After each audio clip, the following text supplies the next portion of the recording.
आप सभी का स्वागत करते हैं भोजपुरी इंटरटेनमेंट के यूट्यूब चैनल पर। आगे एक बार फिर बहुत ही बवाल और बहुत ही धमाकेदार देवी गीत के अपडेट को लेकर जो अपडेट है, भोजपुरी के ट्रेंडिंग स्टार हिट मशीन कहे जाने वाले मिस्टर खेसारी लाल यादव जी का बहुत ही बेहतरीन, बहुत ही मनमोहक यह देवी गीत के पोस्टर को रिलीज़ कर दिया गया है।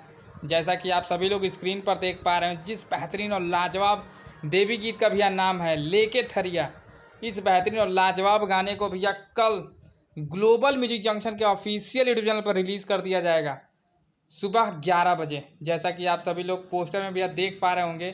इस गाने की बात की जाए तो इस गाने को भैया गाया है खेसारी लाल यादव जी ने। वहीं पर भैया इस गाने को लिखा है कृष्णा बेदर्दी जी ने और म्यूज़िक भैया दिया है आर्या शर्मा जी ने।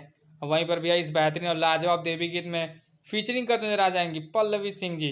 तो भैया तैयार यह ब्लास्ट धमाल कल सुबह 11 बजे ग्लोबल म्यूजिक जंक्शन पे बेहतरीन और लाजवाब देवी गीत को रिलीज़ किया जा रहा है। तो अब आप सब ऐसे ही भैया भोजपुरी से जुड़ी हुई ताज़ा खबरों को पाने के लिए भोजपुरी इंटरटेनमेंट चैनल को सब्सक्राइब करना बिल्कुल ना भूलें और बेल आइकन को जरूर दबाएं, ताकि हमारे चैनल पर भैया जो भी अपलोड हो वीडियोज़ का नोटिफिकेशन सबसे पहले आप तक पहुँचे। तो फिर मिलेंगे हम ऐसे ही बवाल और धमाकेदार अपडेट को लेकर।